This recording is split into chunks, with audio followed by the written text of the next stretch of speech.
तो हम अपने दैनिक जीवन में वास्तु का कैसे पालन कर सकते हैं? वास्तु का पालन तो देखिए हम जब हमारा बर्थ होता है जी। तभी से हम इनहेल करने लगते हैं, तो वायु का हमने यूज़ किया। प्लस हम धीरे धीरे बड़े होते हैं, सुबह हो सनराइज़ होती है, सनराइज़ हुआ तो सन का हमने यूज़ किया, हीट एलिमेंट हमको वहाँ से मिला, वायु हो गई, अग्नि हो गई। उसके बाद में हमारा जल तत्व हुआ, हम पानी पीते हैं, सांस लेते हैं। ये कि आप यदि अपना घर बनवा रहे हैं या कुछ घर नया खरीद रहे हैं तो उसको वास्तु के अनुसार बताइए। अब हम अगर फ्रंट घर अगर हमने लिया और हमने उसका फ्रंट फेस साउथ की बजाय हमने नॉर्थ कर दिया या नॉर्थ वेस्ट कर दिया या नॉर्थ ईस्ट कर दिया, तो हमें सन कैसे मिलेगा फिर? तो मतलब फेस हमारे घर का मेन एंट्रेंस किधर होना चाहिए? मेन एंट्रेंस कहीं भी हो सकता है। ईस्ट फेसिंग घर मेरे लिए बहुत अच्छा होगा या साउथ फेसिंग घर बहुत अच्छा होगा, वेस्ट फेसिंग तो नॉर्थ ईस्ट में या नॉर्थ फेसिंग घर में जो रह रहे हैं उन्हें तो कभी भी धूप नहीं मिलेगी, तो क्या उनके वो अच्छे वो नहीं रह सकते, लिविंग स्टाइल पे नहीं रह सकते? ऐसा नहीं है। सभी को नमस्कार। वास्तु का हमारे जीवन में कितना अर्थ है, कितना महत्व है? हमारे दैनिक जीवन में, हमारे परिवार में, हमारे रहन सहन में, हमारे घर में, हमारे ऑफिस में वास्तु का कितना अर्थ है? इन सारी चीज़ों को हम आज जानेंगे इस खास पॉडकास्ट में। और आज की इस खास पॉडकास्ट में मेरे साथ हैं आदरणीय आंचल शर्मा जी। तो आज की इस खास बातचीत में आपका बहुत बहुत स्वागत करता हूं। तो सबसे पहले मेरा प्रश्न ये है, चूँकि बहुत सारे लोगों को पता नहीं है कि वास्तु का हमारे जीवन में क्या अर्थ है, तो आप बताइए कि वास्तु का हमारे जीवन में क्या अर्थ है? सबसे पहले तो मैं ये बताना चाहूँगी, वास्तु का मतलब, वास मतलब जहाँ भगवान का वास होता है। भगवान का वास मतलब भगवान, वर्ड से आप क्या समझते हैं? जब भगवान रहते हैं, भगवान रहते हैं, तो भगवान का एक क्या है, एक कंप्लीट वो वर्ड है जो भगवान, तो वो एक एब्रिविएशन है। जी। भा से भू, ग से गगन, व से वायु, अ से अग्नि और न से नीर यानी जल। तो ये हमारे 5 एलिमेंट्स हैं। भगवान के नाम का अर्थ है फुल फॉर्म। तो फुल फॉर्म में जहाँ भू मतलब पृथ्वी तत्व हो गया हमारा, गगन एलिमेंट आपका स्काई हो गया, आकाश हो गया, वायु एयर हो गई, और अग्नि हीट हो गया एलिमेंट आपका, एंड जल और नीर हो गया। तो ये हमारे 5 एलिमेंट्स हैं जिससे हमारी होल सोएवर बॉडी ही बनी हुई है। पूरी सृष्टि हमारी उन्हीं चीज़ों से ही बनी हुई है। जहाँ पर भगवान इन 5 एलिमेंट्स का वास हो, that place is called vastu component. अब इससे रिलेटेड जितनी भी हमारा शास्त्र है, मतलब science, that is called your vastu शास्त्र और वास्तु साइंस। तो हम अपने दैनिक जीवन में वास्तु का कैसे पालन कर सकते हैं? वास्तु का पालन तो देखिए हम जब हमारा बर्थ होता है तभी से हम इनहेल करने लगते हैं, तो वायु का हमने यूज़ किया। प्लस हम धीरे धीरे बड़े होते हैं, सुबह हो सनराइज़ होती है, सनराइज़ हुआ तो सन का हमने यूज़ किया, हीट एलिमेंट हमको वहाँ से मिला, वायु हो गई, अग्नि हो गई। उसके बाद में हमारा जल तत्व हुआ, हम पानी पीते हैं, सांस लेते हैं। तो ये सारे एलिमेंट जितने भी हैं, हम अर्थ पे रहते हैं, ग्रेविटेशनल फोर्स लगी हुई है हमारे साथ में। तो ये चारों के चारों 5 चीज़ हमारी जो कनेक्टेड हैं, सब इंटरकनेक्टेड है। तो ये सारी चीज़ों को जहाँ हम फॉलो करेंगे, डेली रूटीन में जो हम फॉलो करते हैं अपना बिहेवियर, ये हमारा वास्तु कहलाता है। अच्छा, आजकल एक चीज़ बड़ी कही जाती है कि आप यदि अपना घर बनवा रहे हैं या कुछ घर नया खरीद रहे हैं तो उसको वास्तु के अनुसार बताइए। वास्तु के अनुसार आप उसको बनवाइए। तो वास्तु का हमारे घर में कितना महत्व होता है? देखिए, वास्तु का अगर हम बोले क्या महत्व इसलिए इम्पोर्टेंट है कि हमारे लिए भाई अपनी लाइफ को सरवाइव करने के लिए, डेली रूटीन में हमें रहने के लिए, एक तो सन मोस्ट इम्पॉर्टेंट है, एयर बहुत इम्पॉर्टेंट है, और अग्नि हमारे लिए इम्पॉर्टेंट है। हीट बैलेंस, तभी हमारी पूरा जो लाइफ साइकिल है वो बैलेंस रह पाएगी। तो सन का, फर्स्ट ऑफ ऑल सन का जो पाथ डायग्राम होता है, sun always rise from the east, ठीक है, साउथ डायरेक्शन फॉलो करते हुए वेस्ट में जाके सनसेट हो जाता है। तो अब हम अगर घर अगर हमने लिया और हमने उसका फ्रंट फेस साउथ की बजाय हमने नॉर्थ कर दिया या नॉर्थ वेस्ट कर दिया या नॉर्थ ईस्ट कर दिया, तो हमें सन कैसे मिलेगा फिर? तो मतलब फेस हमारे घर का मेन एंट्रेंस किधर होना चाहिए? मेन एंट्रेंस कहीं भी हो सकता है। वो डिपेंड करेगा। फिर उसके अकॉर्डिंग हमें घर का प्लान चेंज करना पड़ता है डायरेक्शन वाइज, कि हम डायरेक्शन तो किधर भी ले सकते हैं, ऐसा नहीं। आजकल बहुत मिथ रहता है डायरेक्शन, ईस्ट फेसिंग घर ही बहुत अच्छा होता है, लेकिन ईस्ट फेसिंग घर अगर आप, वो लोग बोलते हैं कि बहुत अच्छा है, तो आप ये बताओ कि ईस्ट में तो सुबह सनराइज हो गया, मैक्स टू मैक्स आपको 7-8 बजे के बाद तो सन आपका टुवर्ड्स साउथ की तरफ चलने लगता है, तो फिर आपको सन सुबह ही सुबह तो मिला। तो ये एक कहना कि जस्टिफाइड कि ईस्ट फेसिंग घर मेरे लिए बहुत अच्छा होगा या साउथ फेसिंग घर बहुत अच्छा होगा, वेस्ट फेसिंग, तो नॉर्थ ईस्ट में या नॉर्थ फेसिंग घर में जो रह रहे हैं उन्हें तो कभी भी धूप नहीं मिलेगी, तो क्या उनके वो अच्छे वो नहीं रह सकते, लिविंग स्टाइल पे नहीं रह सकते? ऐसा नहीं है। आपके लिए आपकी सारी डायरेक्शन फिजिबल हैं, बस उसके अकॉर्डिंग हमें सन पाथ डायग्राम को फॉलो करते हुए हमें घर का जो लेआउट है या घर का जो हम प्लान बनाते हैं उसको हमें सेट करना होता है। पहला पॉइंट हो गया। सेकंड पॉइंट हमारा आता है एयर फ्लो। अब जो हमारी विंड्स चलती हैं या तो आइदर ईस्टर्ली विंड्स होती हैं या वेस्टर्ली विंड्स होती हैं। ये देखिए, आप इसमें देखेंगे साइंस भी है, ज्योग्राफी भी कनेक्टेड है, सारे सब्जेक्ट्स कनेक्टेड हैं। तो इसलिए इसको ये कहना कि सुपरस्टिशियस है, हम नहीं मानते, हम नहीं फॉलो करते, तो ऐसा कोई पॉइंट ही नहीं बनता। आप सांस लोगे ही लोगे, सन को यूज़ करोगे ही करोगे। तो हमारे लिए ये पॉइंट है कि हम ये आप प्रॉपर इसकी साइंस को समझेंगे। जो आज से जो हमारा पुराना 1000-2000 साल पहले जो था, ये हमें कोई सीखना नहीं पड़ता था। ये हम लोगों को जो वेद और सारी चीज़ें होती थी ना, उसमें पढ़ाया जाता था ये सारी चीज़ें। मतलब ऐसा कहा जा सकता है कि वास्तु एक विज्ञान है। विज्ञान है, हाँ, साइंस है, पूरा शास्त्र है, अगर हम इंडियन बात करेंगे। ये मतलब भगवान, और वो भगवान का तो मैंने शॉर्ट फॉर्म बताया ना। नहीं, वो तो सही बात है, लेकिन जैसे कि एक विश्वास होता है, वो विश्वास नहीं है, आप फॉलो इनहेल कर रहे हो ना, आप सन को यूज कर रहे हो ना, सोलर एनर्जी आप यूज कर रहे हैं, तो कैसे आप कह सकते हैं कि मैं नहीं मानते, आप विश्वास नहीं करते मैं उसमें। अच्छा, इसके अलावा जैसे कि पहला तो मेरा प्रश्न ये है कि हम घर बनवा रहे हैं, तो हमें कब से वास्तु को फॉलो करना चाहिए?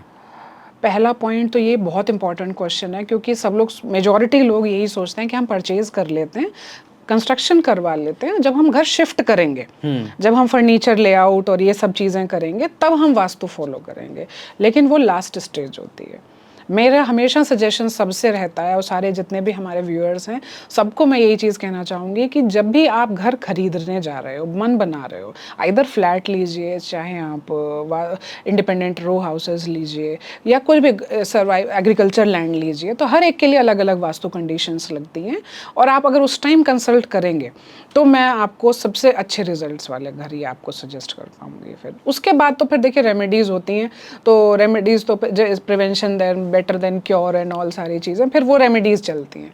हाँ, तो आपका कहने का मतलब है कि घर खरीदने से, मतलब जमीन खरीदने से पहले हमें वास्तु को ध्यान में रखना चाहिए, तब करना चाहिए। हाँ, क्योंकि वास्तु इसमें कोई ऐसा नहीं है कि नॉर्थ ईस्ट फेस में है तो वहाँ मुझे मंदिर बनाना है, साउथ ईस्ट है तो मुझे वहाँ किचन बनानी है। ऑल्टरनेटिव्स हैं, डायरेक्शन दूसरी भी हो सकती हैं। अब साउथ ईस्ट में अगर आपका मेन एंट्रेंस पड़ रहा होगा तो आप वहाँ किचन एंटर करते तो नहीं बना दोगे। तो हमें डायरेक्शंस को अकॉर्डिंग लेना, हर पर्सन टू पर्सन आपकी जो कुंडली है, जो आपका राशि है और उसके अकॉर्डिंग है, वहाँ पर्सनलाइज्ड वास्तु होता है।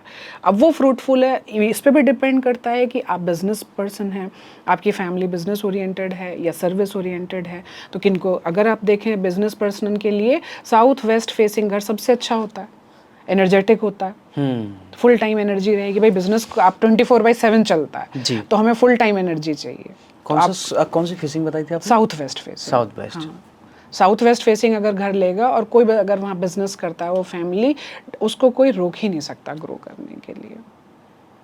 हाईली एनर्जेटिक फैमिली मिलेगी। अच्छा, इसके अलावा कुछ लोग फ्लैट लेते हैं, तो क्या फ्लैट में वास्तु हो सकता है? हाँ, फ्लैट्स में बिल्कुल वास्तु हो सकता है, बस रिस्ट्रिक्शन ये रहती है तो कभी भी खरीदने से पहले डिस्कस कर लीजिए। क्योंकि फ्लैट में हमारा 2 तरीके से वास्तु लगता है। एक जो ओवरऑल टाउनशिप का मेन एंट्रेंस है, वहाँ से हम डायरेक्शन लेते हैं, प्लस इंडिविजुअल फिर फ्लैट के डायरेक्शन करते हैं। हाँ, तो उसका फिर जब हम लेआउट करते हैं तो डायरेक्शन आप कोई भी ले सकते हैं। बस एक रिस्ट्रिक्शन है कि कभी भी नॉर्थ ईस्ट में वॉशरूम ना हो किसी भी फ्लैट में हो। अगर इन केस अगर वो जैसे होता है लॉटरी सिस्टम है, अगर आ ही गया है तो वहाँ पर हम कोशिश ये करते हैं कि हम बाथिंग जोन बना सकते हैं, और लेकिन WC का यूज़ ना करें, टॉयलेट का यूज़ ना करें वहाँ पर। अच्छा, इसमें कुछ घर में ऐसा भी कुछ होता है, किचन वगैरह किस दिशा में होनी चाहिए?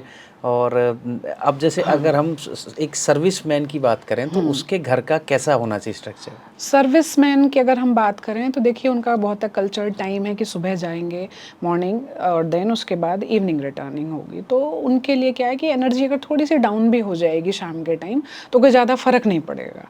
तो अब वो पर्सनलाइज्ड होगा, फिर एक तो कैटेगरी होगी। और अगर हम कॉमन एक ऑन एन एवरेज बात करें तो वो नॉर्थ फेसिंग घर भी उनके लिए अच्छा है, ईस्ट फेसिंग भी, ताकि मॉर्निंग उनके पास एनर्जी अच्छी हो, ताकि वो सुबह टाइमली ऑफिस के लिए जाग पाएँ, उठ पाएँ, अपनी डेली एक्टिविटीज़ कर पाएँ। और दिन में एक बार फ्लैट्स में अगर है वो पर्सन लेना चाह रहे हैं तो दिन में एक बार किसी ना किसी टाइम बालकनी जो भी आपकी है ओपन सोर्स है वहाँ पर धूप हमें मिलनी चाहिए। तो वहाँ से फिर हम उसका इंटीरियर जो लेआउट करते हैं, डिज़ाइनिंग जो होगी उसके अकॉर्डिंग सेट करेंगे वहाँ पर। अच्छा, और बिजनेसमैन का और बता दीजिए, उसका घर कैसा होना चाहिए? बिजनेसमैन का घर, एक तो सबसे पहले जो कलर कॉम्बिनेशंस होते हैं बहुत लाइट होने चाहिए, ताकि क्योंकि दिन भर का आपका इंटरेक्शन, हज़ारों लोगों से हम डेली इंटरेक्शन करते हैं और नंबर ऑफ़ टेंशन्स रहती हैं, कॉल पे बहुत एक्टिव रहते हैं। तो उनका घर का जो कलर कॉम्बिनेशन हमेशा लाइट टोन पे चलना चाहिए, कभी भी डार्क कलर्स नहीं यूज़ करने चाहिए। एक और सबसे महत्वपूर्ण सवाल है मेरा, पॉलिटिशियन का घर कैसा होना चाहिए? पॉलिटिशियन तो भाई देखिए 24/7 हो चलते हैं, तो और कितना मतलब पूरे देश की जिम्मेदारी उनके पास में है, फ्यूचर की जिम्मेदारी उनके पास में है। तो उनका मतलब जब वो घर में आए, एंटर करें तो एकदम पीसफुल। और एक चीज़ मैं और उसमें ऐड ऑन करना चाहूँगी कि चाहे बिजनेस क्लास हो, चाहे आपका पॉलिटिशियंस हो, चाहे आपके सर्विस क्लास हो, साउथ जो हमारा एग्जैक्ट 180 डिग्री पे आता है। अगर हम कंपास देखेंगे ना तो 0 डिग्री आपका नॉर्थ होता है, उसी के एग्जैक्ट ऑपोजिट डायरेक्शन होती है साउथ। तो 180 डिग्री जो साउथ आता है उस जगह पे आप कोई भी फ्रेग्रेंस रखिए। जी हाँ, इधर आपके डिस्पेंसर्स हो सकते हैं या जैसे बहुत सारे एसेंशियल ऑयल्स आते हैं उनको आप रख सकते हैं। जो आपका तो जितना वो आपका ऑयल उस डायरेक्शन 180 डिग्री पे इन्हांस करेगा और फैलेगा हवा में, आप देखेंगे पॉलिटिशियन हमारे उतने ग्रो करेंगे। एकदम मैंने आज उनको अच्छे वाला टिप दे दिया ये चीज़। और कोई नया पॉलिटिशियन है अपने जीवन में संघर्ष कर रहा है और इस सब को लेकर के, उसके लिए? नए पॉलिटिशियंस के लिए कि वो एक तो सनराइज जरूर विजुअलाइज करें, सुबह सुबह देखना ही देखना। हाँ, तो सनराइज अगर उन्होंने डेली और अपने एलिमेंट्स को, अर्थ स्टेबिलिटी चाहिए उनको लॉन्ग टर्म के लिए, तो ग्रीन एरिया में जाएं। ग्रीनरी पार्क है जो भी जहाँ भी सोसाइटी में वो रह रहे हैं, पार्क में जाएं, वहाँ पे वॉक करें, थोड़ा सा एनर्जाइज का मेडिटेशन करें एंड सनराइज उस जगह पर बैठ के वो फील करें। आप देखिए 5 से 6 महीने में ना ड्रास्टिक चेंजेस आएंगे उनके एनर्जी लेवल में और उनकी ग्रोथ में। तो सुबह जब जब सनराइज हो तो किसी पार्क में या पेड़ के नीचे बैठ कर वहाँ में सारे एलिमेंट मिलते हैं उस टाइम, फ्रेश एयर होती है, फ्रेश एनर्जी होती है, अर्थ एलिमेंट होता है, हीट एलिमेंट होता है। आप सारे अपने एलिमेंट्स को, अगर कोई बहुत थोड़ा बहुत भी लैकिंग हो रही होगी ना, वहाँ जाके वो एनहेंस हो जाएगी। बिल्कुल बिल्कुल। अच्छा मैम, मेरा एक सवाल और है कि हमारे परिवार में, हमारे संबंधों में किस तरीके से वास्तु हमें हेल्प करता है? हाँ, ये मोस्ट इम्पॉर्टेंट क्वेश्चन है, क्योंकि आजकल सबसे बड़ा प्रॉब्लम यही हो रही है, क्योंकि वर्क कल्चर इतना, वर्किंग लाइफ में इतने सब एग्जॉस्ट रहते हैं और फैमिली रिलेशंस, उसमें थोड़ा सा जो फैमिली टाइम होता है ना वो लैकिंग हो जाता है। तो उसके लिए देखिए एक बहुत अच्छी एक, ये सोचिए हमारे हज़ारों साल पहले जब ये शास्त्र लिखा गया ना, तभी उन लोगों ने ये सब चीज़ें पॉइंट्स लिखे थे। आपने भी सुना होगा कि सोते टाइम या अपने बेडरूम में हमें मिरर नहीं यूज़ करना चाहिए, रिफ्लेक्टिव सरफेस नहीं होनी चाहिए। मतलब बेडरूम में मिरर नहीं होना चाहिए? मिरर नहीं होना चाहिए, टीवी नहीं होना चाहिए। जितने भी ग्लास या रिफ्लेक्टिव सरफेस जहाँ पे मिलती है ना, तो वो रिफ्लेक्टिव सरफेस हमारे जो स्लीपिंग एरिया है, स्लीपिंग जोन है, बेडरूम है या बच्चों का रूम है, स्टडी रूम है, वहाँ नहीं होना चाहिए। टीवी आजकल बहुत रॉयल्टी में लोग ये करते हैं कि हर रूम में टीवी लगा दो और हर जगह, मतलब ड्राइंग में एरिया में अलग, डाइनिंग एरिया में अलग टीवी, जितने बेडरूम है उन सब में नहीं, बेडरूम में कभी भी मिरर, टीवी, रिफ्लेक्टिव सरफेस हमारी नहीं होनी चाहिए। लेकिन आजकल देखा है कि कई सारी महिलाएं बेडरूम में ही अपना कांच वो शीशा विशा लगा लेती हैं, वहीं पर तैयार हो रही होती हैं। नहीं, वो अकॉर्डिंग टू वास्तु नहीं होना नहीं होना चाहिए। चाहिए ना। और इन केस अगर, वैसे तो ड्रेस एरिया यूजुअली हमारा देखिए सेपरेट होता है वहाँ पे, अगर आप देखोगे कि अगर नहीं हमारे पास कोई दूसरा ऑप्शन नहीं है तो हम उसको फिर कबर्ड में वो कवर अप कर देते हैं। कवर अप हाँ, अंदर हम उसको सेफ कर दें। लेकिन यूजुअली बेडरूम में हमारे जो स्लीपिंग होता क्या, देखिए रिफ्लेक्टिव सरफेस है, इसके पीछे भी साइंस है। मेरे पास कोई थॉट्स आए बहुत ही डिस्ट्रक्टिव, हम जब रात को एंटर करते हैं घर में, जब सोने जाते हैं तो बहुत सारे थॉट्स आए हमारे, तो क्या हुआ, अगर वो एब्जॉर्बिंग सरफेस रहेगा तो वो रिफ्लेक्टिंग सरफेस है, रिफ्लेक्ट होके हमारे पास वापस आएगा। और रिफ्रैक्टिव है या एब्जॉर्बिंग है तो वो हमारे सामने नहीं आएगा, वापस आएगा। तो वो आया भी अगर कोई हमारे पास ऐसा थॉट तो वो खत्म हो जाएगा, वहीं पे डिस्ट्रॉय हो जाएगा। एक मेरा प्रश्न है, आजकल माता पिताओं की बड़ी कंप्लेन है कि एक तो ये जो जेनजी वाली जनरेशन है, खैर मैं जनरेशन के बारे में कुछ नहीं कहूँगा, कुछ बच्चे हैं जो अपने मम्मी पापा की बात नहीं मानते हैं और उनकी बात नहीं सुनते हैं। ये तो प्रॉब्लम जेनजी की तो है ही नहीं, ये शुरू से आ रही है, हम भी नहीं सुनते थे जब हम लोग अपने उसमें थे एज ग्रुप में, अब हम लोग मिलेनियल हो गए हैं तो। लेकिन पॉइंट इसमें देखिए ये है कि हमेशा एक जनरेशन गैप रहता है। तो अगर हम अपनी चीज़ों को बच्चों के ऊपर ओवरले कर देंगे या आप ज़बरदस्ती उन्हें एनहांस करेंगे, नहीं नहीं नहीं आपको मैं, तो बच्चा आजकल देखिए बहुत ग्रो कर, हमने वो वाली जर्नी देखी है कि लैंडलाइन फ़ोन थे हमारे पास में, फिर तब हम लोगों को डराते थे, अगर आप ना मिस कॉल्स आती थी, रॉन्ग कॉल आती थी, तुम्हारा फोटो दिखाई दे रहा है मुझे फ़ोन में है ना, बस सही नंबर से डाल, तो होता क्या था, फिर वो मिस कॉल आनी कम हो जाती थी। लेकिन वो हम जब बोलते थे वो चीज़ें आज हमें वीडियो कॉल दिखती है सामने। बिल्कुल। तो अब हमारे जो अब घर में जो न्यू बॉर्न बच्चे हैं इस टाइम, जो 2-3 साल वाले, उन्हें क्या फ़ोन सिखाना पड़ता है? हमें नहीं सिखाना पड़ता ना। अरे वो तो एंड्रॉयड और ये वो सारी ऐप अपने आप खेल लेते हैं, काम कर लेते हैं, वीडियो कॉल कर लेते हैं। मेरे भी घर में छोटे बच्चे हैं, 3-4 साल के हैं, वो सब उनको पता है कि कैसे वीडियो कॉल करनी है और कैसे एक्टिव रहना है। तो थोड़ा सा डिफरेंस आता है। लेकिन हाँ, जनरेशन ये चीज़ ना कह के हम उन्हें एक तो समझें, और प्लस बच्चों के लिए मैं बहुत अच्छे टिप देना चाहूँगी कि आप बच्चों से इंस्टेड ऑफ फाइट करने की बजाय स्पेशलाइज वास्तु बच्चों के लिए करवाइए, जिसमें मेरा एटलीस्ट मैं अराउंड मोर देन 100-150 बच्चों के साथ में मैं ऑलरेडी ये पिछले 20 साल से तो लगभग मैं ये एक्टिव करूँगी। उस टाइम जो छोटे छोटे बच्चे थे, अब मुझे उनके रिजल्ट्स दिखने लगे हैं। North is the direction for the future of the kids. अगर आप चाहते हो कि आज से 5 साल बाद बच्चों से आप फ्रैंकली पूछो, टीनेजर बच्चे हैं या जो 7th और 8th क्लास में आ गए हैं, आप उनसे पूछिए कि आप कहाँ अपने आप को विजुअलाइज करते हो 5 साल बाद, आफ्टर 12th या किस जगह, या आफ्टर ग्रेजुएशन। एंड से मानिए कि मैं अपने आप को इमेजिन कर रही हूँ कि मैं अपने घर अपनी बेटी से पूछूँ तो वो कहाँ, तो अगर वो कहती है कि मम्मा मुझे मिलिट्री ऑफिसर बनना है या मुझे यूपीएससी ज्वाइन करना है, तो मैं पर्टिकुलरली उसको वहाँ पर उसका वो नेम प्लेट बनवा लें, या हम बाय हैंड भी लिख सकते हैं। और उस अब तो एआई इतना हेल्पफुल है, आप उसकी एक इमेज जनरेट कर लीजिए उस ड्रेस में, अगर मिलिट्री ज्वाइन करना है, यूपीएससी वाले उसमें यूनिफॉर्म में अगर वो हैं, और वो आप उसको नॉर्थ एग्जैक्ट जहाँ 0 डिग्री आ रहा हो उसके रूम में आप उसे वहाँ लगा दीजिए, उसकी उस इमेज को, और आप देखिए ना वो बच्चा उस टारगेट को अचीव कर ले तो वास्तु को आप फॉलो करना शुरू कर देंगे, आप स्ट्रिक्टली ब्लाइंडली फॉलो करेंगे। आप नॉर्थ डायरेक्शन बच्चों के फ्यूचर के लिए बेस्ट होती है। और ये मैटर नहीं है कि बच्चा ईस्ट में बैठा है, साउथ में बैठा है, वेस्ट में बैठा है, कहाँ भी बैठा है, रूम में जिधर भी ईस्ट, उसके बेडरूम में जहाँ भी ईस्ट फेस आ रहा हो, उसकी स्टडी टेबल और पढ़ने की जो जगह है वो हमेशा टुवर्ड्स ईस्ट होना चाहिए। और उसके बाद में जो उसका टारगेट है, जो वो अचीव करना चाहता है, और या अगर आप में और बच्चों में कॉन्फ्लिक्ट हो रहा है फैमिली में कि नहीं नहीं तुमको ये बनना है, ये चीज़ है, तो उसके लिए भी हमारे पास बहुत सारे सेशंस होते हैं।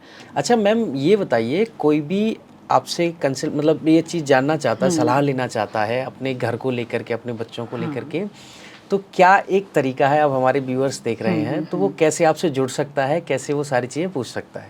आप ऑनलाइन प्लेटफॉर्म भी है या मेरे नंबर पे आप कॉल भी कर सकते आप हैं। हमें हमारे दर्शकों को नंबर और वो नंबर इज़ 7007145788।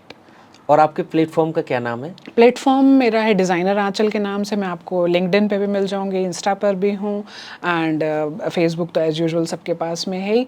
और बाकी मेरा ऑफिस यहाँ लखनऊ में है, तो आप लोग एनी टाइम गोमती नगर यहाँ पर आके विजिट कर सकते हैं। हम लोग कॉफ़ी पे चर्चा भी करेंगे और बच्चों के साथ और फैमिली की जो प्रॉब्लम्स हैं वो हम सब डिस्कस भी कर सकते हैं। क्योंकि मैम बहुत सारी चीज़ें ऐसी हैं जो इस पॉडकास्ट में नहीं बताई जा सकती, बहुत लंबा हो जाएगा। फिर तो हमें कई साल लग जाएंगे समझाने, पूरे सेशन वर्कआउट करने में। फिर दूसरा ये कि किसी को अपना घर लेना है, किसी को घर बनवाना है, क्योंकि कस्टमर पर्सनलाइज्ड होता है, इसमें हम कुछ ऐसा नहीं कर सकते कि मैं एक कॉमन सेंटेंस बता दूं और आप उसे फॉलो करने लगें। उसके लिए देखिए यूट्यूब पर भी आजकल बहुत क्लिप्स मिलती हैं, छोटे छोटे रील्स मिलती हैं, लेकिन वो पूरा जब आप सुनेंगे तो वो किसी ना किसी पर्सन का होता है। तो वो कॉमन चीज़ें हैं जो हम उनको बता सकते हैं, लेकिन पर्सन टू पर्सन, या अगर हमें बच्चों के साथ में उनके फ्यूचर के लिए रिलेटेड है, या हमें अपने ही सक्सेस के लिए चाहिए, फैमिली बॉन्डिंग के लिए चाहिए, तो आप वास्तु को हर जगह एक्टिवली आप फील करोगे। एक मेरा प्रश्न है कि किसी व्यक्ति ने फ्लैट खरीद लिया या मानिए घर खरीद लिया, अब लेकिन उसको अब पता चला कि चलो यार वास्तु करवा लेते हैं, तो कई लोग तो इसलिए नहीं करवाते, वो कहते हैं वास्तु करवाएंगे तो बहुत ज़्यादा तोड़-फोड़ हो जाएगी, सारी चीज़ें इधर से उधर हो जाएंगी, तो उनके लिए क्या कहेंगे? अरे आप जिस भी सिचुएशन में अगर घर खरीद लिया है, तो एक तो सबसे बड़ा ये ना, लोग पता नहीं कहते तोड़ फोड़ हो जाएगी। फ्लैट में तो देखिए कोई प्रॉब्लम ही नहीं है, कोई तोड़ फोड़ हम कर ही नहीं सकते। जहाँ ऑलरेडी प्लान बना हुआ है वो प्लान में पिछले 15 सालों से, लखनऊ में तो छोड़िए, यूपी में, दिल्ली, गाजियाबाद, सब जगह मैंने फ्लैट्स का वास्तु किया हुआ है। तो उसमें होता ही है कि हम पहले नंबर पे जो हमारा लेआउट है इंटीरियर का, हम वो फॉलो अप करते हैं, और उसके बाद में हम ये चीज़ें लेते हैं कि कहाँ किस जगह प्लेसमेंट है और कौन सी डायरेक्शन आपके फुल फ्लेज है, आपके अकॉर्डिंग चल पा रही है। और आपके जो कुंडली है, एस्ट्रो, पहले 4 लेवल डायरेक्शन पे हम लोग लेते हैं, फिर उसको हम प्लस जो combination north south east west हो गया, फिर north east north west, south east south west, इस तरीके से हो गया। इस तरीके से 4 और 4 8 हो गई। फिर इनके कॉम्बिनेशंस होते हैं, साउथ साउथ वेस्ट हो गया, वेस्ट वेस्ट साउथ वेस्ट हो गया। तो टोटल 16 डायरेक्शंस तक का डीप डाइव इन होता है इसमें।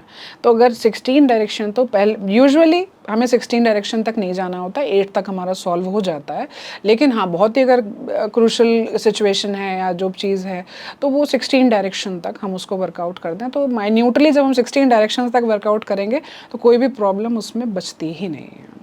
एक मेरा प्रश्न है मैम, आज एआई का दौर है और एआई दिन पे दिन बढ़ता जा रहा है, तो एआई को हम वास्तु से कैसे कनेक्ट कर सकते हैं? हाँ, एआई को हम वास्तु से ऐसे कनेक्ट कर सकते हैं कि एआई आजकल यूजुअली मेरे पास बहुत सारे क्लाइंट्स ऐसे भी आते हैं जो ये बोलते हैं कि मैंने जीपीटी को बोला था और उसको मैंने बोला कि मुझे अपने घर का वास्तु, ये मेरा घर का लेआउट है, इसके अकॉर्डिंग मुझे वास्तु करके दे दो। लेकिन प्लीज़ बिलीव मी, जीपीटी अभी इतना एक्टिव नहीं है, वो भी आपके डेटा एंट्री से ही समझ रहा है। आप पहले एआई और जीपीटी का वो समझिए कि क्या रिलेटेबल है। Although we are also focusing on this, last 1.5-2 साल से जब से एआई ने एंटर किया है, हम इसी पे काम कर रहे हैं। हमने खुद ने ऐप बनाई हुई है। लेकिन हाँ, कई बार जब हम ऐप पे वर्कआउट करते हैं तो हमें दिखता है वो पूरी रिसर्च सेल पे चल रही है, लेकिन बहुत सारी चीज़ें उसमें क्योंकि एस्ट्रोलॉजी 16 डायरेक्शन के नंबर ऑफ प्रॉब्लम्स हम जब उनके साथ शेयर करेंगे, इतना डेटा हम उनको फीड कराएंगे, तब जा कर के वो चीज़ें मिलती हैं। तो आप अगर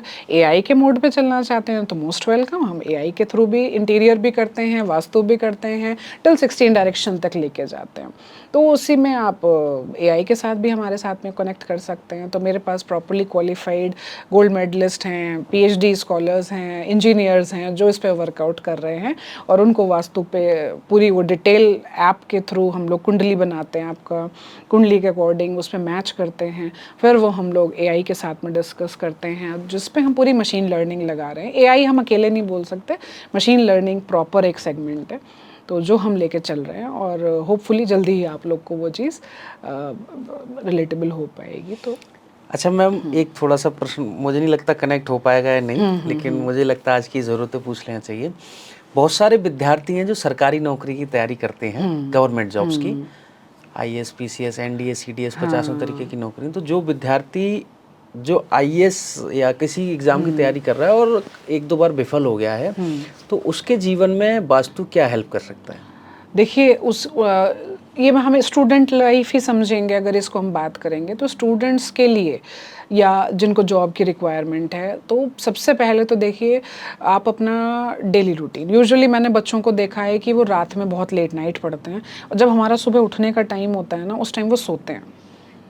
मेरा एक सभी बच्चों से रिक्वेस्ट है ये चीज़ के लिए, अगर आप रात में पढ़ रहे हो 3 बजे, 4 बजे, 3 बजे, 2 बजे, 2:30 बजे ऐसे सोते हैं बच्चे, तो अगर एक हफ्ता मेरे कहने से ये चेंज करके देखो आप, 11 बजे तक सो जाओ, 11:30 मान लीजिए, चलिए मैक्स टू मैक्स 11:30 तक, 11:30 तक सोने के बाद में, और जो पढ़ाई आपने रात में करनी थी उसे आप सुबह उठ जाओ 3:30-4 बजे, और तब आप करके देखो आपका energy level, efficiency level, and सबसे मोस्ट इम्पॉर्टेंट जो सबसे बड़ी चीज़ है कि जब आप सुबह उठोगे और जब आप वो सनराइज़ और वो एनर्जी फील करोगे ना, उठ जाओ और 5-5:30 तक आप नहा लीजिए और थोड़ा सा वॉक करके आइए, एंड सनराइज़ जिस टाइम हो रहा हो उस टाइम आप सूर्य को जल दीजिए। आप देखना, जो आपने लास्ट एग्ज़ाम अपीयर किया होगा और जो आप कमिंग अपीयर करोगे ना, दोनों में आप में कितना डिफरेंस आएगा। ये मैं पर्सनलाइज लेवल पे नहीं, प्रैक्टिकल बोल रही हूँ, कोई रटा रटा सेंटेंस नहीं है। इवन मैंने भी काफ़ी सारे गवर्नमेंट जॉब भी किया है, प्राइवेट भी किया है, ये भी किया है, और मेरा सक्सेस रेशो 100 रहा है। जहाँ जहाँ मैंने आज तक इंटरव्यू दिया है, इवन ऑल ओवर यूपी से मैंने एमसीडी में मेरा सिलेक्शन हुआ था, इवन पढ़ते पढ़ते टाइम पे। ऐसा नहीं था कि मैं बहुत प्रैक्टिस भी, एक्सपीरियंस भी कर चुकी थी, लेकिन हाँ मेरा शुरू से, क्योंकि वास्तु में आज से नहीं, कम से कम मैं हार्डली 11-12 साल की रही होंगी, मैं तब से वास्तु कर रही हूँ मैं। तो अराउंड 25-26 साल तो हो गए हैं मुझे ये काम करते हुए। काफ़ी लंबा समय हो गया, बचपन से आप वास्तु से जुड़ी हुई हैं। हाँ, credit goes to my family members. तो मेरे बाबा, नाना, मामा सब लोग मुझे सिखाते रहते थे, तो मैं उनसे सुनते रहती थी बहुत सारी चीज़ें। तब फिर उन्होंने मुझे जो चीज़ें बताई तो मैंने उसको फिर और पढ़ना स्टार्ट किया। जब से थोड़ी नॉलेज आनी शुरू हुई तो मैंने काफ़ी सारी बुक्स पढ़ी। उसके बाद में तभी फिर मैंने आर्किटेक्चर किया, फिर फ्यूचर समझ में आर्किटेक्चर करते करते फिर मेरा जॉब हो गया। एमसीडी में मैंने जॉब किया, लखनऊ में जॉब किया, सहारा में जॉब किया। उसके बाद फिर समझ में आया फ्यूचर हमारा जो, क्योंकि कल्चर चेंज हो रहा था उस time, flats high rise buildings में शुरू हुआ। तो मेरे जो मेंटोर्स थे, सीनियर्स थे, टीचर्स थे, उन्होंने गाइड किया कि तुम इंटीरियर पे स्विच करो, इंटीरियर डिज़ाइनिंग पे। तब मैंने फिर इंटीरियर डिज़ाइनिंग किया, and thanks to my mentors and my guru जिन्होंने मुझे सजेस्ट किया, क्योंकि आज मैं उस चीज़ को, जो उन्होंने मुझे 20 साल पहले, 15-16 साल पहले बताई चीज़ें, तो वो मैं आज उसको रिलेट कर पा रही हूँ मैं। तो आप इंटीरियर डिजाइनिंग और वास्तु दोनों वास्तु करती हैं। और आर्किटेक्चर। तो ये आपस में कनेक्टेड हैं? हाँ, वास्तु आपका, अगर आप नहीं करेंगे वास्तु करने के लिए, आपको मैं आज बोल दूं कि भाई आप यहाँ से ये एंगल हटा दीजिए, जब तक मुझे उस डायरेक्शन की रिलेटिंग ही नहीं पता होगी, तो फिर मैं रिलेटिविटी नहीं पता होगी, तो मैं कैसे उस चीज़ का आर्किटेक्चर प्लानिंग में मैप ही नहीं समझ पाऊंगी जो आप प्लान बनाया हुआ होगा। या इंटीरियर डिज़ाइनिंग में अभी आप मेजॉरिटी जगह देखोगे तो अभी आज लोगों को ये चीज़ें नहीं मालूम है कि सोचिए, अभी एक अच्छे खासे क्वालिफाइड फैमिली थी, उनके यहाँ पे मैं गई और मैंने जब देखा तो सबका हेल्थ इश्यूज थे, इवन सारे फैमिली में डॉक्टर्स जी, लेकिन उनके साथ प्रॉब्लम क्या था कि सारे जो बेड का जो हमारा अलाइनमेंट था नॉर्थ टू साउथ था। अब देखिए इसमें साइंस कहाँ लगती है भाई, सब क्वालिफाइड डॉक्टर्स हैं, 4 लोग घर में, चारों डॉक्टर्स, ठीक है, चारों डॉक्टर्स की कंडीशन थी कि सारे जो बेड का अलाइनमेंट था, आपने भी सुना होगा, अगर हमारे ग्रैंडफादर्स वगैरह, ग्रैंड मदर बोलती हूँ कि सोते टाइम, हमारे लेटते टाइम जो हमारा फीट्स हैं वो साउथ में नहीं होने चाहिए। क्यों नहीं होने चाहिए? क्यों नहीं होनी चाहिए? क्यों? क्योंकि north pole and south pole, अब फिर स्विच करते हैं हम ज्योग्राफी पे, तो नॉर्थ पोल पे हमारा मैग्नेटिक फील्ड, साउथ पोल पे हमारा मैग्नेटिक फील्ड। हमारा ब्लड का, बॉडी का जो अलाइनमेंट अगर हम नॉर्थ पे हेड हमने किया और साउथ में हमने पैर किए, तो क्या होगा, हमारा मैग्नेटिक फील्ड से बॉडी रिलेट हो जाएगी, ब्लड में हमारे मैग्नीशियम, मेटल्स हैं और आयरन है और सब चीज़ें हैं, तो हमारा डाइजेशन, हेल्थ इश्यूज़ हमारे होंगे ही होंगे। और उनके घर में जितना प्लेसमेंट था बेड का, चारों के चारों बेड नॉर्थ टू साउथ पड़े हुए थे। तो ये बताइए, हमारा सोते समय सर है वो किस दिशा में होना चाहिए? रिस्ट्रिक्टली, मतलब साउथ में पैर नहीं होने चाहिए। पैर साउथ में नहीं होने चाहिए, यानी कि सर नॉर्थ में नहीं होना चाहिए। कहीं भी, इवन एक दिन के लिए भी अगर आप होटल में या कहीं ट्रैवल कर रहे हो, रुक रहे हो, जा रहे हो, स्टे कर रहे हो, हमेशा लेटने से पहले देखिए कि वहाँ पर मेरे पैर साउथ में तो नहीं आ रहे हैं। इसके अलावा और किसी दिशा में हो सकता है? और अगर बच्चों के लिए जैसे अगर हम बात करें, तो वो जब भी सोकर, जैसे अभी हम लेटे हुए हैं ऐसे, इस तरीके से लेटे हैं, तो जब हम ऐसे उठ करके बैठेंगे, तो जब हमारा ये फेस है, अगर ये फेस हमारा ईस्ट में होना चाहिए, ईस्ट में, ये प्रायोरिटी है। ये बच्चों के लिए, सबके लिए? सबके लिए भी हो सकता, वेल एंड गुड, लेकिन बच्चों के लिए सबसे ज्यादा ईस्ट में फेस होना चाहिए। जब ऐसे हम उठ के बैठे तो हमारा ये जो फेस आ रहा है टुवर्ड्स ईस्ट होना चाहिए। तो पैर भी तो ईस्ट में ही हो गए? नहीं, पैर ईस्ट में होंगे, आप वेस्ट सोचोगे, तो ये बेस्ट डायरेक्शन है। सबसे बढ़िया। तो फिर मुझे लगता है सबको ईस्ट की तरफ पैर करके सोना चाहिए। हाँ, ईस्ट की तरफ आप पैर करेंगे जब, तो सुबह उठेंगे तो आपका फेस ये होगा। कुछ खाने पीने का भी होता है, खाते समय किस तरफ फेस होना चाहिए? हाँ, खाते समय भी होना चाहिए। किचन वास्तु तो बहुत बड़ा फील्ड होता है हमारा, उसमें कि किधर हमें स्टोरेज रखने चाहिए। वेस्ट डायरेक्शन में किचन का जो लेआउट, इंटीरियर लेआउट होता है, उसमें स्पेशलाइज्ड वास्तु लगता है किचन में, कि किधर हमें ग्रेन्स रखने चाहिए, किधर हमें आप खाना बनाते टाइम हमारा किचन में बैक नहीं होनी चाहिए। जो पर्सन भी खाना बना रहा है उसकी बैक नहीं होनी चाहिए। यूजुअली आपने देखा होगा, जैसे इधर से किचन में एंटर किया और इधर स्लैब है, गैस रखी हुई है, तो हमारी यहाँ बैक हो जाएगी, तो वो नहीं होना चाहिए। गेट की तरफ बैक हो रही है। हाँ, तो वो बैक नहीं होना चाहिए। तो अलग अलग, ऐसा नहीं है कि किचन हमारा। किचन के बारे में कुछ बताइए ना, किचन कैसा में होना हम चाहिए? साउथ ईस्ट में यूजुअली बोलते हैं कि जो अग्नि की हमारी डायरेक्शन होती है वो साउथ ईस्ट होती है, तो हमें किचन साउथ ईस्ट में बनाना चाहिए। अब फ्लैट्स में अगर डिज़ाइन नहीं है तो ज़रूरी नहीं है कि भाई लेआउट करते टाइम उन्होंने ये चीज़ देखा ही हो कि वो साउथ ईस्ट में किचन रखें ही रखें। किसी एक फ्लैट में हो जाएगी, लेकिन चारों में तो सब नहीं हो सकती। तो इसलिए खाना बनाते टाइम हम मोस्ट एनर्जेटिक, जो भी कुक खाना बना रहा है उस टाइम, उसका फेस यूजुअली ईस्ट में हो तो ज़्यादा बेटर रहता है। और ईस्ट भी नहीं तो बैक साइड, बैक नहीं होनी चाहिए खाना बनाते समय। अच्छा, जो बिजनेस पर्सन है जिनका ऑफिस है, तो ऑफिस में क्या वास्तु लागू होता है? ऑफिस में देखिए, हम लोग को सबसे पहले तो जो हमारा गेस्ट आ रहे हैं, जो भी क्लाइंट्स आते हैं, उनके बैठने की जगह, प्लस अब ये भी हमारा डिपेंड करता है कि हमारा किस चीज़ का बिजनेस है। अगर हमारा बिजनेस वाटर से रिलेटेड है, कौन सा एलिमेंट से रिलेटेड, पांचों एलिमेंट में से रिलेटेड जैसे होगा। पहला तो हम ये लेते हैं कि हमारा टेक्निकल बिजनेस है, लाइक सोशल मीडिया एजेंसी या कुछ भी ऐसा जिसमें हम एयर पे सर्विस प्रोवाइड कराते हैं। हाँ, तो इसमें आपका जो मेन कंटेंट यूज होता है, दैट इज आपका लैपटॉप पे वर्किंग ज़्यादा होगी, तो ये आपके हीटिंग एलिमेंट्स हैं सारे। इसमें आपको डायरेक्शन वाइज, अब आपके पर्सनलाइज्ड कि वो आपके लिए सूटेबल कौन सी डायरेक्शन है, और आपका जो लैपटॉप की जो वो है हीटिंग एलिमेंट्स है, क्या वो कोइंसाइड कर रहे हैं कि नहीं कर रहे हैं। यूजुअली सबका डायरेक्शन अलग रहता है। इसके लिए स्पेशल अगर किसी को पूछना है तो हाँ, मैम के हाँ, नंबर वो पे कॉल पर्सनलाइज करके रहता है। पूछ सकते तो हैं। अब इसमें एक चीज़ और इम्पॉर्टेंट आती है कि जो कॉमन चीज़ें हम कर सकते हैं, एक तो हमें बैम्बू ट्री, जी, जेड प्लांट, जो छोटे छोटे हमारे टेबल, आप टेबल टॉप पर रखें, तो वो आपको डिटॉक्स होने से या एनर्जी का जो ओवरफ्लो होता है वहाँ पर वो आपको मैनेज करें, मतलब कंट्रोल छोटे से गमले में हाँ, बैम्बू बैम्बू एंड जेड, कई सारे प्लांट्स, ये भी आपके अकॉर्डिंग प्लांट्स पे भी डिपेंड करता है कि हमें वो एनर्जी बैकअप देंगे। मनी प्लांट यूजुअली सब लोग सोचते हैं, लेकिन मनी प्लांट रखने की भी डायरेक्शन है। मनी प्लांट हो गया, एक सदाबहार आपका एक प्लांट होता है, 9 o'clock होता है। अगर पंक्चुअलिटी बेसिस आपको अपना ऑफिस स्टाफ चाहिए तो 9 o'clock एक प्लांट होता है। आप उसको देखोगे 9 o'clock जैसे ही मॉर्निंग में होगा उसका फ्लावर खिल जाता है। ना 8 o'clock पे खिलेगा, ना 10 o'clock पे खिलेगा, 9 o'clock पे। उसका नाम ही प्लांट का 9 o'clock है। एक मेरा प्रश्न और है कि हम एक बड़ी कहावत है कि घर में तस्वीर लगाने से कुछ होता है, तो वो कौन सी तस्वीर है और किस तस्वीर को लगाने का क्या हमारे हर डायरेक्शन की देखिए अलग होती है। जो डायरेक्शन जिस एलिमेंट की होगी, नॉर्थ में है तो हमें ग्रीनरी लगानी होगी, ईस्ट की है तो हमें वाटर फाउंटेन्स होंगे। ईस्ट की मतलब डायरेक्शन, अगर नॉर्थ में अगर हमें वॉल मिल रही है, जहाँ पर भाई जहाँ हमें प्लेन वॉल मिलेगी वहीं हम लगा पाएंगे उस चीज़ को। जो भी हमें पोर्ट्रेट है या पेंटिंग्स हैं, तो नॉर्थ में हमें ग्रीनरी मिलती है। तो जैसे हमारा घर ऐसे है, चार उसकी दीवारी है, और ये जैसे नॉर्थ हिस्से की दीवार है, तो यहाँ पे लगाएंगे। हाँ, वो भी देखिए, वो भी पर्सनलाइज होती है। अब इसको सोच के ये नहीं करना कि नॉर्थ में जाके आपने ग्रीन लगा दिया और ईस्ट में है तो वाटर एलिमेंट लगा दिया, ये भी पर्सनलाइज होता है। अच्छा, किस तस्वीर को लगाने का क्या अर्थ होता है? जैसे मैंने देखा कि लोग बोलते हैं भागते हुए घोड़े का अगर लगाएंगे तो एनर्जी देता है, ये बताइए आप। वो भी देखिए डिपेंड करता है कि अगर मुझे आपका सन स्ट्रॉन्ग करना है, भागते हुए जो हमारे 7 घोड़े होते हैं, उसका रिजेंबल करता है कि वो मतलब 7 घोड़ों को जो रिजेंबलेंस है वो हमारा सन को रिप्रेजेंट करता है। तो सन को अगर रिप्रेजेंट कर रहा है तो उसमें अब वो आपको उसकी रिक्वायरमेंट है कि नहीं है।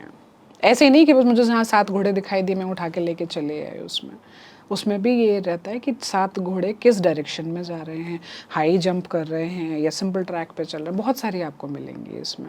हमें इजीली बहुत लोगों को भी जो हम पोर्ट्रेट्स भी या कोई भी पेंटिंग्स या वो करते हैं, वो उनके कुंडली और वास्तु की जो सिचुएशन है उसके अकॉर्डिंग ही सजेस्ट करते हैं।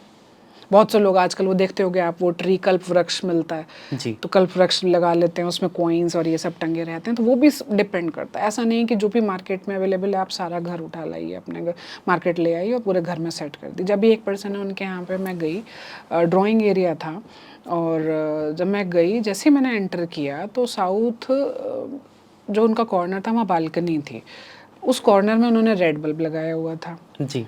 नॉर्थ वाली जब मैं इधर सोफे पे बैठ के मैंने इधर देखा तो उन्होंने ग्रीन बल्ब लगाया हुआ था। एक डायरेक्शन में उन्होंने वाइट बल्ब लगाया हुआ था।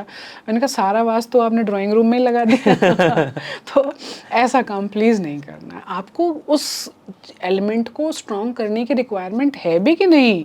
ऐसा नहीं कि आपने पता साउथ का कलर रेड होता है, लिया हमने रेड कलर लगा दिया वहाँ पे, ऐसा नहीं करना। एक बड़ा कॉमन सा प्रश्न है, हाँ। बहुत ज़रूरी भी है कि रिलेशनशिप में क्या वास्तु कोई हेल्प कर सकता है? रिलेशनशिप में देखिए vastu major on priority level पे हेल्प करता है। जैसे क्या जैसे कि टिल बेडरूम में हमें क्या क्या सामान रखना चाहिए, जैसे रिलेशनशिप एक तो हो गया कि शादी के बाद तो हाँ, हस्बैंड वाइफ का वो तो रिलेशन हस्बैंड हो वाइफ गया, हो गया, एक ऐसा पेरेंट्स का साथ में हो गया। एक जैसे कि रिलेशनशिप जहाँ से उम्मीद है शादी होने की, वहाँ उसको और अच्छा, मजबूत करना है। ओके, हाँ, उस रिलेशनशिप के लिए भी बहुत इम्पोर्टेंट करता है मैटर कि अब वो देखिए मैंने बताई थी ना डायरेक्शन बहुत सारी, अगर आपका 5 ईयर प्लानिंग में अगर वो है तो आप उनके साथ में 2 साल के प्लान में है हाँ, अगर तो 2 साल के प्लान, हाँ चलेगा, 2 फ्यूचर प्लानिंग में तो आप नॉर्थ डायरेक्शन आपको सपोर्ट करेगी उसके लिए, लेकिन वो भी देखिए पर्सनलाइज होगा आपका और उनका। अब यहाँ क्या है, 2 लोगों का कस्टमाइज हो गया, तो अब दोनों की कुंडली हमें मैच करके देखनी पड़ेगी। तो यहाँ पर हमें हायर लेवल लगाना पड़ेगा वास्तु कि एलिमेंट्स आपके कौन से स्ट्रॉन्ग हैं, कौन से वीक। स्ट्रॉन्ग हैं तो देखिए वो तो अपना सपोर्ट देंगे ही देंगे, उनके कौन से स्ट्रॉन्ग हैं। अगर किसी में जहाँ भी वीक आ रहा होगा, लैकिंग आ रहा होगा, अब इसमें हमें सपोर्ट करता है शुक्र, फ्राइडे, जिसको हम लोग, आप लोग कॉमन लैंग्वेज में समझोगे तो शुक्र की जो हमारी दशा होती है, वीनस होता है जिसको हम बोलते हैं, तो उसमें आप उसको स्ट्रॉन्ग करिए। अब उसके लिए देखिए वास्तु में आपको बताऊं, फ्रेगरेंस डियोज एंड परफ्यूम्स आप जितना यूज़ करेंगे अपनी बॉडी पे, अब ये नहीं कि पूरा नहा लेंगे उसको कि मैं आज पूरा अपना वीनस स्ट्रॉन्ग कर लूँगा, लेकिन रेगुलर बेसिस पे फ्रेगरेंस को यूज़ करना और उनको लगाना, तो वो आपका वीनस एक्टिवेट करेगा, वो भी अगर रिक्वायरमेंट होगा तो। अब होना वही है जो आपके सिचुएशन पे आएगा, जब समय सही होगा। उससे पहले आ जाएंगे तो गड़बड़ हो जाएगा, उसके बाद में आएंगे तो गड़बड़ होगा। तो हर चीज़ हमारी रिलेट करती है, जो आपके वीक एलिमेंट होंगे और जो उनके वीक एलिमेंट होंगे, हम दोनों को कॉन्साइड करेंगे और उसका फिर सॉल्यूशन निकालेंगे कि कौन सी बेस्ट डायरेक्शन है, और सॉल्यूशन उसके लिए भी है। तो उसके लिए मुझे पर्सनली आपसे एडवाइस लेनी पड़ेगी, क्योंकि मैं ऐसा कुछ भी बता दूंगी ना तो आप फिर उसी को फॉलो करने लगोगे। हाँ। और फिर होगा क्या कि वो फिर नेगेटिव इम्पैक्ट ज़्यादा हो जाएगा in comparison to positive impact. Main आप जब हम चारों पांचों अपने जो बेसिक हमारे जो एलिमेंट्स हैं ना, हम उनको जितना कवर अप करके चलेंगे और जितना हम नेचर से रिलेटेबल रहेंगे, कांटेक्ट में रहेंगे ना, तब हमें मज़ा आएगा। आपको खुद आप एनर्जी लेवल अपना देखोगे आप कितना स्ट्रांग हो जाएगा। जी। अच्छा, आजकल जो हमारे बिजनेस है वो मैक्सिमम ऑनलाइन से हो रहे हैं, बहुत सारे बिजनेस हैं, हमारा भी लगभग पॉडकास्ट का बिजनेस है जिसमें सब चीज़ ऑनलाइन ही है, तो हम फ़ोन करते हैं, उनसे कनेक्ट में होते हैं, तब उन्हें कॉल करके बुलाते हैं। तो इस तरीके का कोई भी बिजनेस है तो जो फ़ोन या उसका चार्ज करने का या कोई भी ऐसा इसमें रिलेट करता है तो वो कैसा होना चाहिए? हाँ, ये आपने अच्छा इंपॉर्टेंट क्वेश्चन पूछा, क्योंकि मुझे जो लगता है कि आजकल हमारी लाइफ का एक बहुत इम्पॉर्टेंट पार्ट हमारा फ़ोन हो गया है। चाहे हम वर्किंग कल्चर अपना देखें, चाहे हम अपने फैमिली बॉन्डिंग देखें या सिक्योरिटी पर्पस देखें, हर कनेक्टिविटी हमारी फ़ोन्स पे ही एक्टिव हो गई है।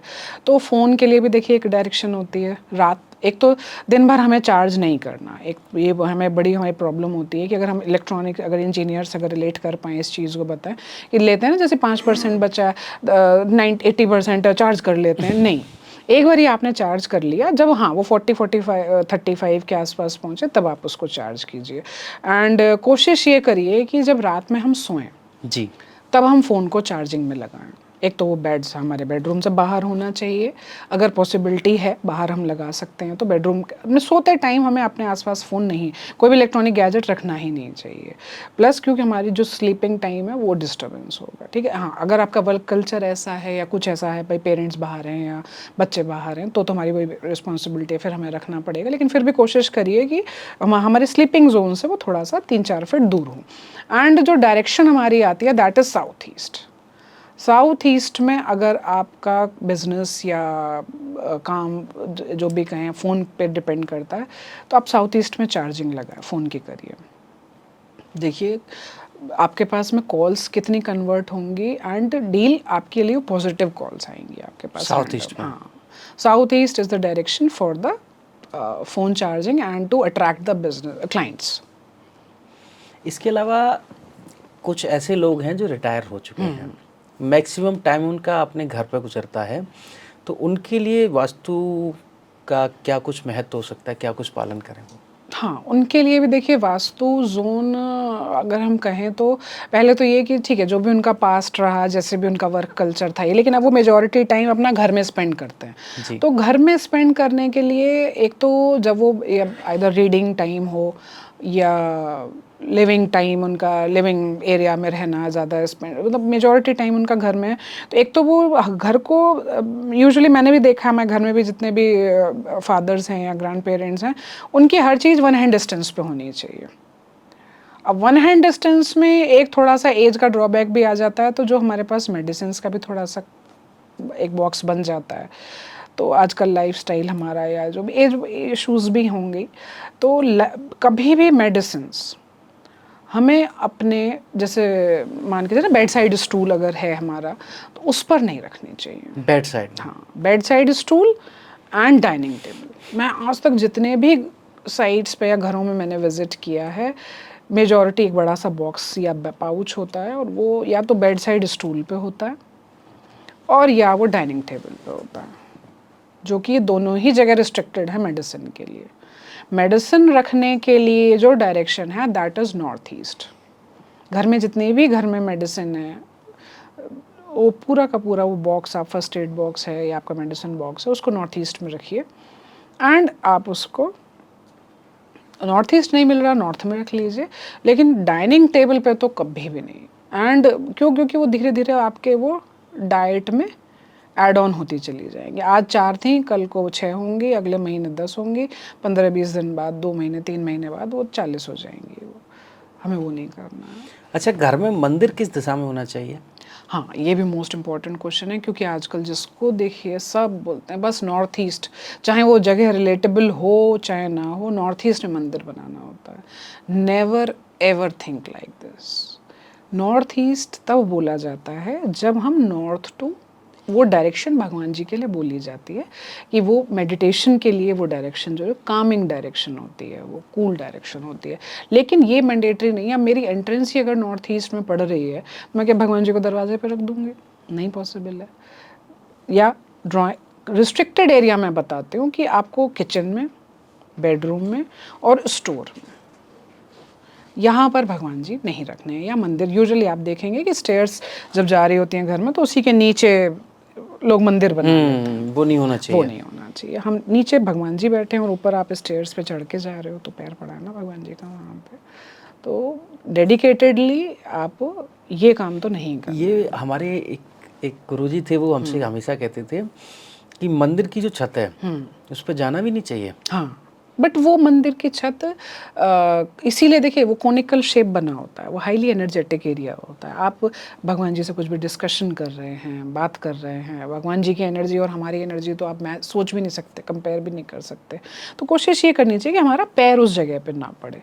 लेकिन हाँ, अब भाई अब ऊपर वाले फ्लोर पे रह रहा है कोई, चलेगा ही जाएगा वहाँ पे, तो अगर घर में अगर ऐसा पॉइंट है कि जहाँ हम भगवान जी रख सकते हैं, ऊपर बालकनी है, तो बालकनी में भी यूजुअली लोग रख लेते हैं, बट मैं अवॉइड करती हूँ कि भगवान जी हमारी लाइफ का हिस्सा है जी, तो उन्हें घर के अंदर ही रखना चाहिए, बालकनी में नहीं। और फ्लैट्स में देखिए सबसे बड़ा पॉइंट ड्रॉबैक क्या आता है कि जहाँ भी हम लोग बालकनी में अगर सोचते हैं बनाने के लिए, यूजुअली लोग जो नॉर्थ कॉर्नर में, ईस्ट कॉर्नर में बालकनी पड़ रही होती है, वहाँ पर मंदिर बना लेते हैं।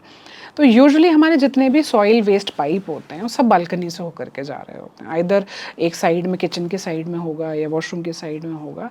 तो ये बहुत ध्यान रखना है। 2-3 प्लेसेस पे, फ्लैट्स पे अभी रिसेंटली लास्ट 1-1.5 महीने में मैंने जितना भी विजिट किया, पीछे सॉइल वेस्ट पाइप जा रहा था और उधर उनका मंदिर रखा हुआ था वहाँ पे। तो वो चीज़ ध्यान रखनी है।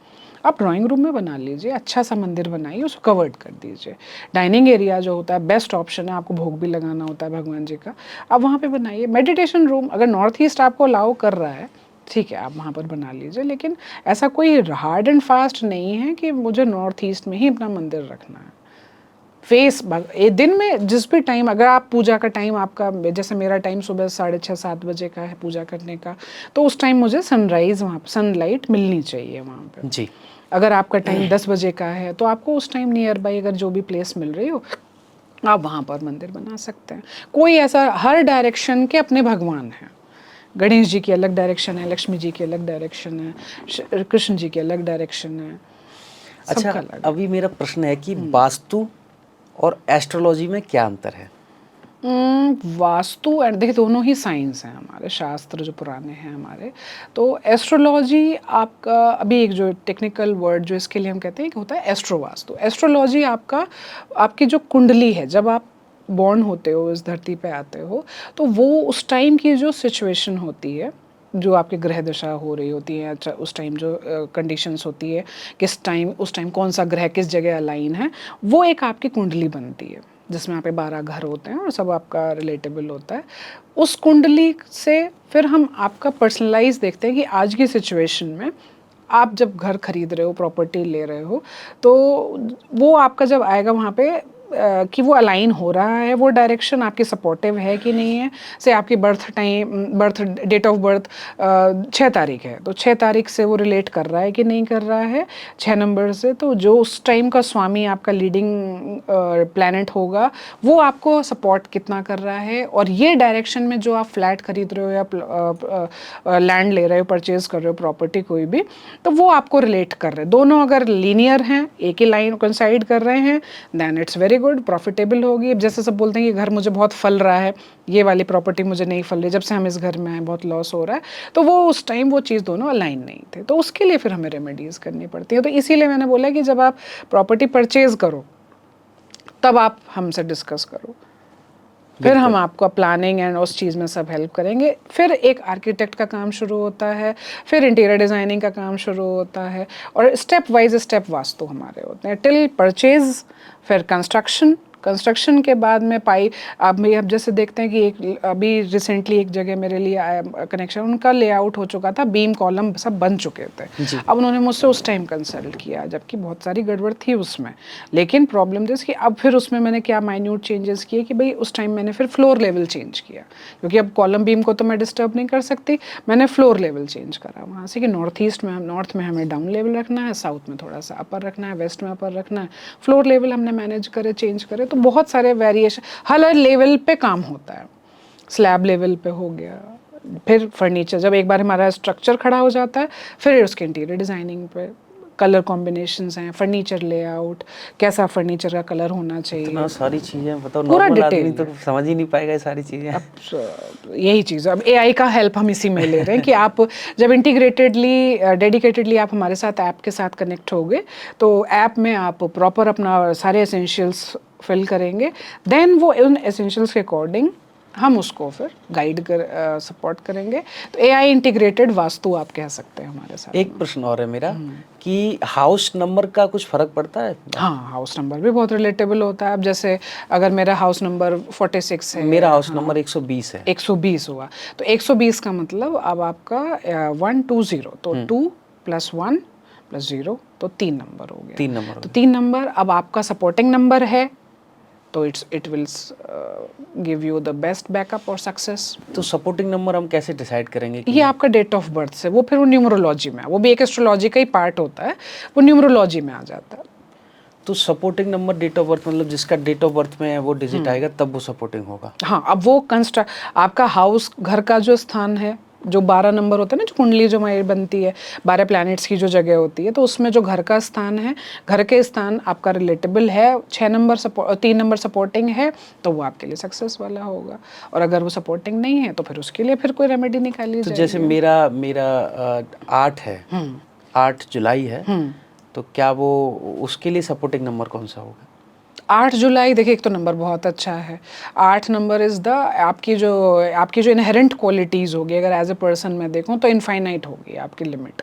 इनफाइनाइट 8 को आप देखिए, थोड़ा सा टिल्ट करिए तो इनफाइनाइट का सिंबल दिखाई देता है।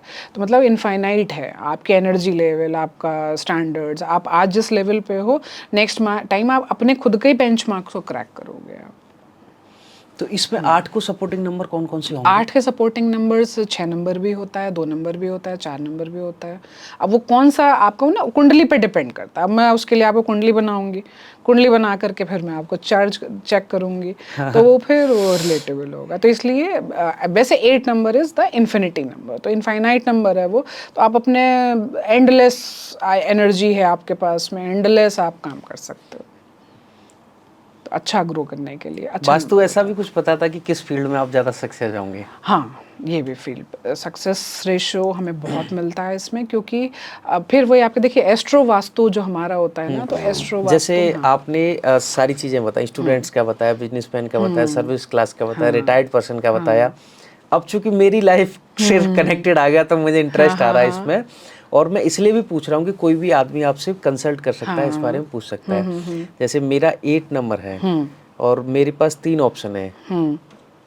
लाइव पूछ रहा हूँ कैमरे के सामने। मैं एडवोकेट भी हूँ, पॉडकास्ट भी करता हूँ, और एक पॉलिटिक्स का भी फील्ड है मेरे पास। तो तीनों में से कौन सा बेस्ट हो सकता है? अब देखिए तीनों ही रिलेटेबल हैं। अब आप देखो, आपने तीनों फील्ड देखे। 8 में अगर आप देखो तो भाई लॉयर जी, लॉयर का कोई लिमिटेशन नहीं होती काम करने की। लॉयर है ना, कोई लिमिटेशन इनफाइनाइट लेवल तक आप काम कर सकते हो, तो वो भी आपके लिए सक्सेस रेशियो है वहाँ पर भी। प्लस पॉडकास्ट में देखिए, इसमें तो कोई जितने फॉलोअर्स आपके होंगे इनफाइनाइट लेवल तक आप जाओगे उतना आपके लिए अच्छा है। तीसरा आपने क्या बताया? पॉलिटिक्स। पॉलिटिक्स, तो पॉलिटिक्स की भी देखिए कोई, मैं आपको सजेस्ट ये करूँगी कि आप तीनों ही डायरेक्शन में अच्छा जा सकते हो। एंड अब फिर इसमें क्या होगा, अब मैं आपकी कुंडली चेक करूँगी जी। कुंडली आपको किस फील्ड तक अच्छी लेके। देखिए लॉयर से आपने सीखा, आप अच्छे लॉजिकल आपका ब्रेन एक्टिव है जी। ठीक है। मेरी सारी चीज़ें थोड़ी साइंस बेसिक ही होती हैं, क्योंकि कुछ भी अब हम ऐसे ही रैंडमली बात कर ही नहीं सकते किसी भी, हर चीज़ के पीछे साइंस है। तो लॉजिकल ब्रेन आपका एक्टिव हुआ जी।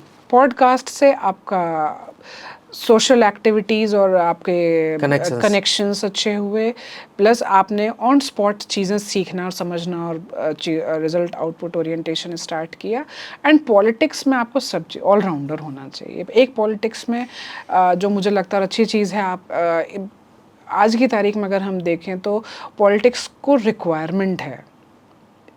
अगर 8 नंबर वाले बॉन्ड अगर आप पर्सन हैं और अगर आप पॉलिटिक्स में जाएंगे तो आप अपने ही बेंचमार्क्स नए नए लेवल सेट करते जाओगे आप, तो इट्स वेरी गुड, सपोर्टिंग है आपके लिए। तो पॉलिटिक्स में सक्सेस मिल सकती है? मिलेगी, डेफिनेटली मिल जाएगी।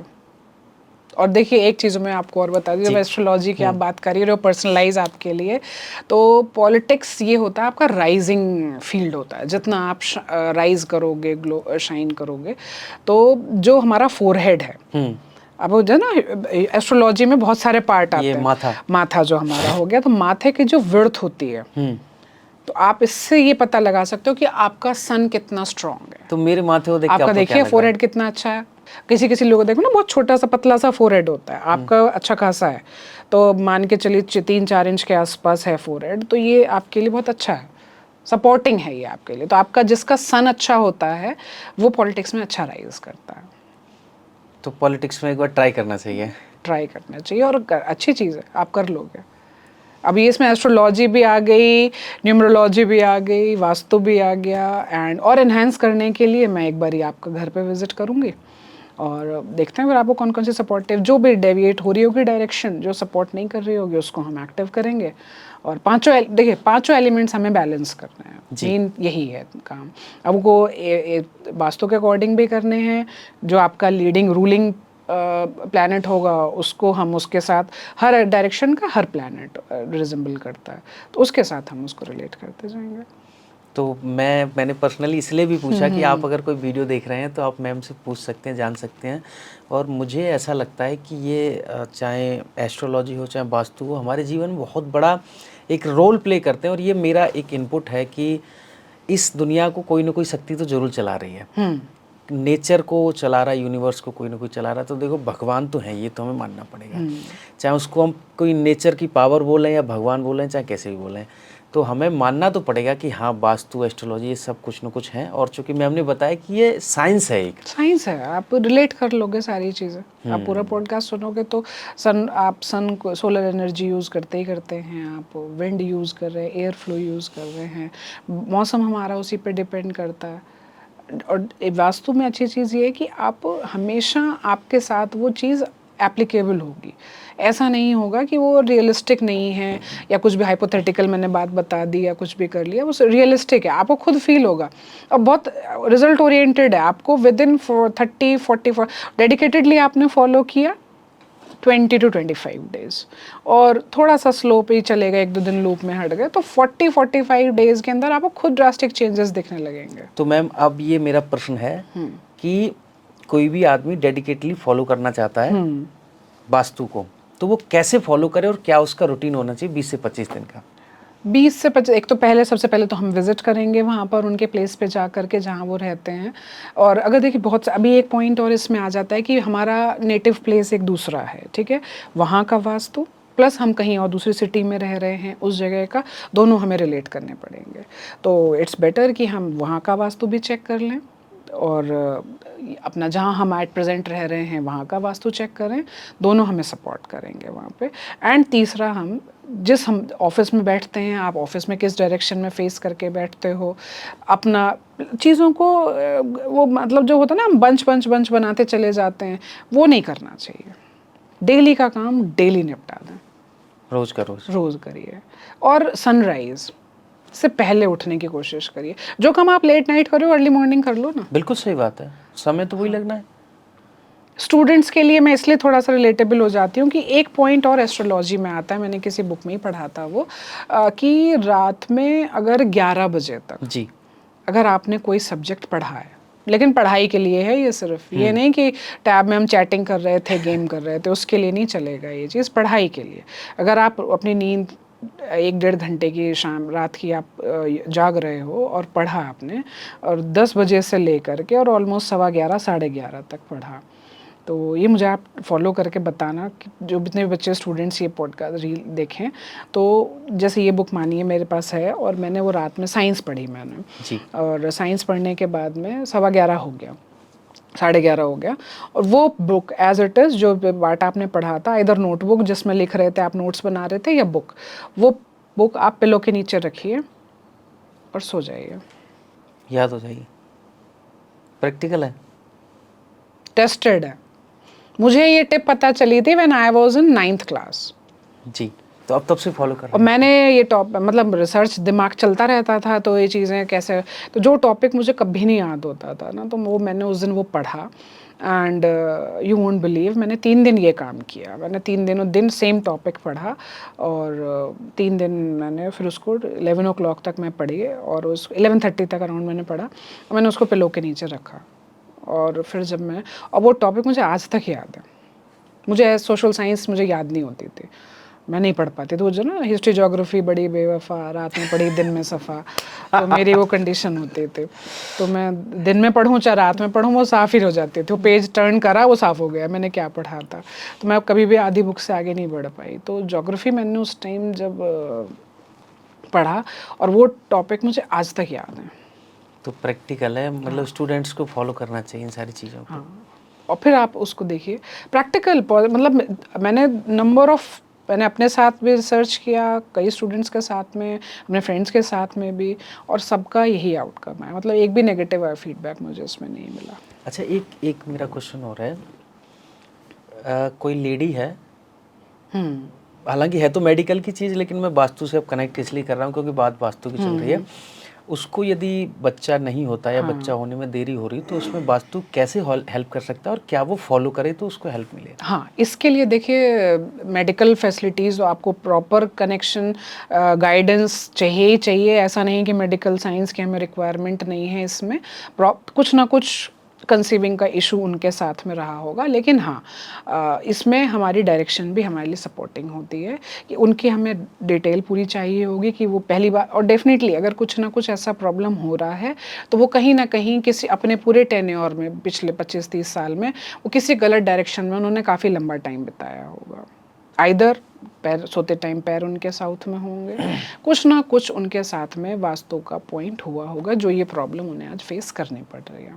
तो पहले नंबर पे तो हमें उनके डायरेक्शन चेक करनी पड़ेगी, अलाइनमेंट क्या है, फिर जो भी लैकिंग है, अगर जो भी प्रॉब्लम है मेडिकल, वो तो भाई देखिए डॉक्टर्स ज़्यादा अच्छे से गाइड कर पाएंगे, तो वो चीज़ समझ सकते हैं। लेकिन हाँ, और अगर हाँ कंसीव कर लिया है तो in that duration of 9 months उसके लिए भी डायरेक्शन है कि जो आने वाला बच्चा हमारा है तो उसको हमें कैसे, देखिए 16 संस्कार होते हैं हमारी पूरी लाइफ में, जिसमें से 2 या 3 संस्कार हमारे जब हम मदर वूम में होते हैं तभी हो जाते हैं। बिल्कुल सही बात है। तो वो 2 संस्कार हमें अच्छी वाइब्स, पॉजिटिव वाइब्रेशंस, इसीलिए उस टाइम बोला जाता है हेल्दी फूड्स आप खाइए, उस लोगों के साथ उठिए बैठिए, अच्छी चीज़ें करिए। और मेरा एक सजेशन है कि जो भी लेडीज़ या फीमेल इस सिचुएशन में हैं वो थोड़ा ऑनलाइन कंटेंट और इन सब चीज़ों से थोड़ा सा डिस्ट्रैक्ट रहें, क्योंकि ऑनलाइन हमें जितना भी चीज़ें मिलती हैं वो हमारा जो एक मैं सोशल आजकल देख रही हूँ थोड़ा इमोशनल कंटेंट ज़्यादा बनाते हैं वो लोग। तो वो चीज़ होगा क्या कि आजकल ये प्रॉब्लम आ रही है ज़्यादातर जो मैं देख रही हूँ क्योंकि मैं पिछले करीब 10-12 साल से काउंसलिंग भी करती हूँ। तो अभी कोविड के बाद से मैंने ये चीज़ देखी है, जो बच्चे उस ड्यूरेशन में साल भर के थे या 1-1.25 साल के थे जिन्होंने बोलना सीख रहे थे, मेजॉरिटी आप देखोगे उस टाइम के बच्चों में ऑटिज्म का बहुत प्रॉब्लम आ रहा है। ऑटिज्म प्रॉब्लम क्या है कि बच्चे अपने आप चीज़ों को एक्सप्रेस नहीं कर पाते हैं उसमें। ये उस टाइम फ़ोन की वजह से हो रहा है। फ़ोन की वजह, बच्चे क्या है चुप चुप बैठे हैं, पेरेंट्स चुप चुप बैठे हुए हैं, बच्चों के सुन नहीं रहे। उस टाइम क्या हो रहा था, लोग सोशली एक्टिव इतने नहीं हो पा रहे थे, तो ऑलरेडी पेरेंट्स भी ट्रॉमा में थे कि बच्चों के साथ कैसे रहें, कहीं बाहर नहीं जाना हो रहा था, पेरेंट्स नहीं मिल, जो जहाँ है वो वहीं पर ही रह गया था। कोविड के टाइम 1-1.5 साल जो टेन्योर रहा, तो अभी आप देखोगे तो वो बच्चे मुझे कम से कम मेरे पास 20-25 बच्चे ऑटिज्म के ही मेरे पास, और उस ड्यूरेशन में जो बच्चे कोविड 20 में जो 19 बॉर्न वाले जो बच्चे थे तो उनके साथ ये प्रॉब्लम है बहुत ज़्यादा हुई। तो सोशली एक्टिव रहे, नेचुरल, आप अपने आप को ना नेचर से कनेक्ट करिए। सच में आप फील करोगे आपकी डेली वॉक में जाए, ग्रीनरी एरिया में जाइए, और काम तो होता रहेगा, ज़िंदगी भर काम ही करना है हमें ना, तो थोड़ा सा गैप लीजिए। थोड़ा सा जो आने वाला बच्चा है वो थोड़ी सी हमें दिन की मेहनत करनी होगी और उसके बाद में हमें वो बहुत एक अच्छा आउटकम मिलेगा। आप चूँकि एक महिला भी हैं, आप वास्तु में भी अपना वो रखती हैं और आप अच्छी पढ़ी लिखी समझदार हैं, दुनिया आपने देखी है। तो मेरा एक प्रश्न है, एक कहावत है, कितनी सही है यानी वो मुझे नहीं पता, लेकिन कहावत है कि जब अर्जुन का बेटा था अभिमन्यु, तो जब वो पेट में था तो चक्रव्यूह की कहानी सुना रहे थे, तो कहानी पूरी नहीं हो पाई थी और थोड़ा सा बचा था एंड का पार्ट कि चक्रव्यूह से निकलते कैसे हैं, उतने में वो सो गई थी उनकी मदर।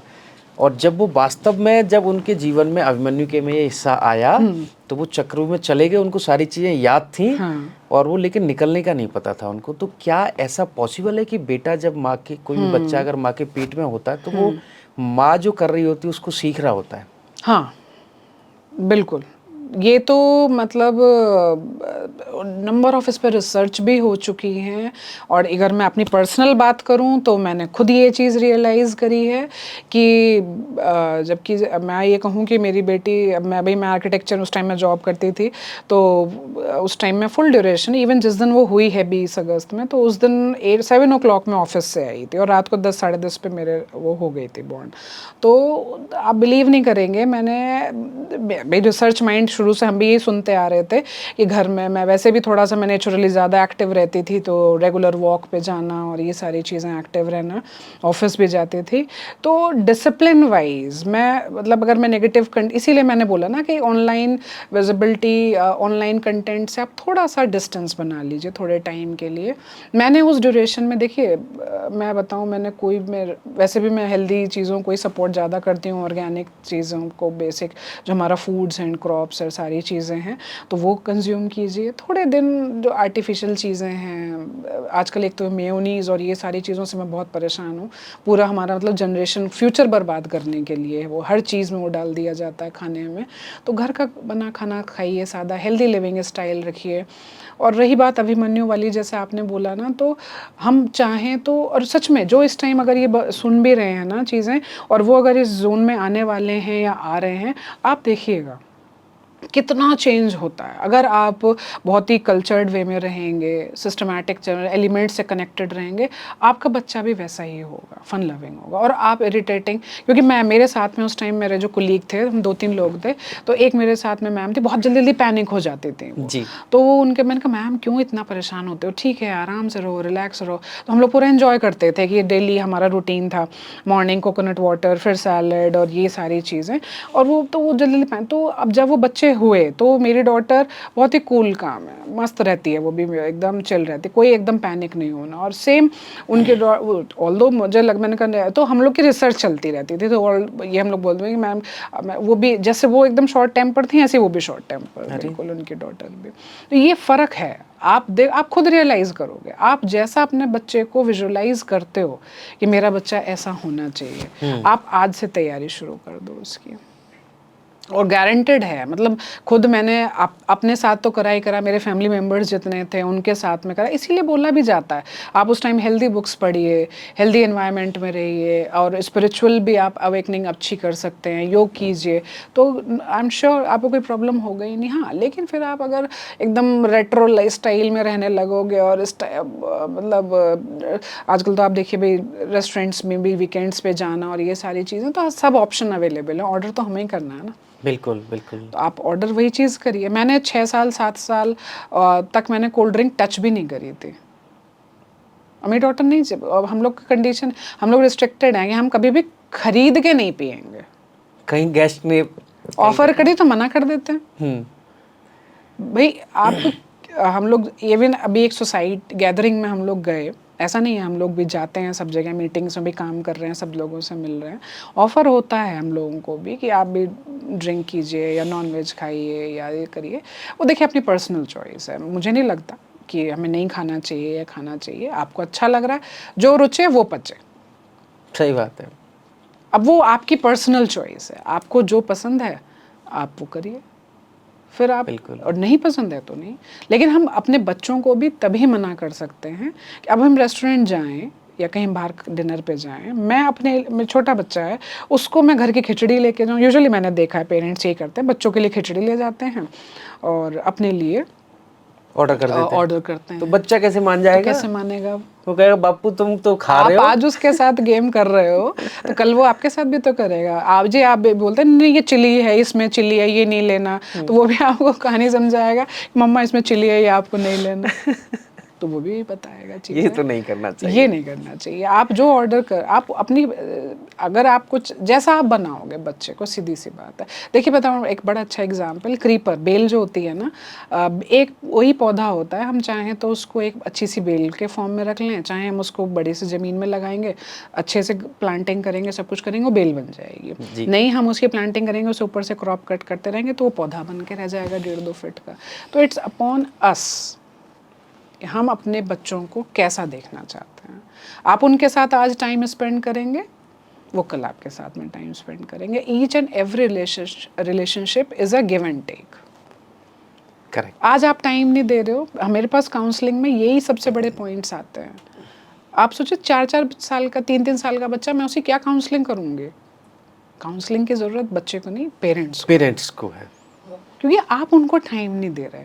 मेरी बेटी ने आज तक का रिकॉर्ड, जो उसने एक दिन भी डिमांड किया हो कि now she is in 11th की मुझे फ़ोन चाहिए, हमारे घर में फ़ोन हमारे पड़े रहते हैं, हमें नहीं पता काम का कोई फ़ोन आता है, कॉल आता है तो होता है, अदरवाइज़ नहीं यूज़ होता। उसको भी नहीं ज़रूरत है। आज तक उसने मुझे से नहीं कहा कि मुझे अपना पर्सनल फ़ोन चाहिए। और मैं देखती हूँ बच्चे 7-7, 8-8 साल के बच्चे हैं, सबके पास अपने फ़ोन लेके सब चलते हैं।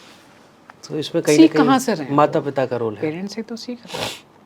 अभी हम कितनी गैदरिंग्स में जाते हैं, गेट टुगेदर्स में जाते हैं, थोड़ी देर बाद आप वहाँ देखेंगे तो सब बात कर नहीं रहा होता कुछ भी, और सब फ़ोन निकाल पे के लग लगे जाते रहते हैं। अब चूंकि पेरेंट्स की बात चल गई तो एक क्वेश्चन और मैं ले लेता हूँ। आजकल मैंने बहुत सारी जगह ऐसा देखा है कि पेरेंट्स बच्चों के ऊपर बड़ा दबाव बनाते हैं। हालांकि पेरेंट्स उसको दबाव नहीं समझते, बच्चों को वो दबाव लगता है कि पढ़ो, ये करो, वो करो, तुम्हें ये बनना है, वो बनना है, तुम्हें आईआईटी में जाना है, तुम्हें नीट क्वालिफाई करना है। क्या ये ठीक है? देखिए, इसमें देखिए 2 पर्सपेक्टिव हैं। जी। एक तो आप किसी को फोर्स करके, मैं अगर आपसे ही बोलूँ आपको आज ये काम करना ही करना है, आपको आज ये काम करना ही करना है, तो आप कितने दिन तक कर पाओगे? 2 दिन, 3 दिन, हफ्ता भर, 1 महीना? एक टाइम के बाद आप एग्जॉस्ट हो जाओगे। और एक होगा कि मैं आपको एनलाइटमेंट करूं कि बेटा ये काम करने से आपको ये फ़ायदा होगा। अब आप सोच लो आपको चाहिए कि नहीं। आप उसको वो टेस्ट लगवाओ ना। काउंसलिंग में हम लोग जैसे करते हैं बच्चों की काउंसलिंग, तो उसमें पॉइंट आता है, हम जैसे चली बात चली है तो मैं आपको डिटेल बताती जी, हूँ। आप डिटेल बताइए। ये जो हमारा, जब हम मदर के वूम में होते हैं तो हमारे जो हाथ की पोजीशन होती है वो ऐसे होती है। मतलब बच्चा ऐसे रहता है? हाँ। अरे। तो ये जो हमारे फिंगरप्रिंट्स होते हैं, ये हमारे इस ब्रेन के पावर से कनेक्टेड होते हैं। अच्छा। लूप्स हमारे, ठीक है। तो इसीलिए वर्ड सुना होगा, लेफ्ट ब्रेन राइट ब्रेन। हाँ, आपने करेक्ट सुना करेक्ट। होगा ना। तो राइट हैंड हमारा रिजेंबल करता है लेफ्ट Left ब्रेन brain। को, और लेफ्ट हैंड हमारा रिजेंबल करता है राइट ब्रेन को। जी। ठीक है। ये अब हम लोग जो काउंसलिंग करते हैं वो ये फिंगरप्रिंट्स हैं, सबके यूनिक होते हैं। हमने ये 10 फिंगरप्रिंट्स स्कैन किए। स्कैन करने के बाद हमारा आपकी ब्रेन की एफिशिएंसी और पावर हमारे सामने आ गई, सारी की सारी रिपोर्ट। अब उस रिपोर्ट पे हम पता लगाते हैं कि बच्चे के प्लस पॉइंट क्या हैं, माइनस पॉइंट क्या हैं। 5 से 6 साल का जब बच्चा होता है तब तक ये फिंगरप्रिंट्स रिजिड हो जाते हैं, उससे पहले नहीं होते, थोड़ा हल्के रहते हैं, और वो लाइफ टाइम फिंगरप्रिंट हमारे रहते हैं। तो अब इससे हम पता लगा लिया कि ये फिंगर मेरी काइनेस्थेटिक पावर के लिए है, ये मेरे लॉजिकल ब्रेन के लिए है, ये मेरे इस एक्टिविटी के लिए, ये मेरी फाइन मोटर स्किल्स के लिए है।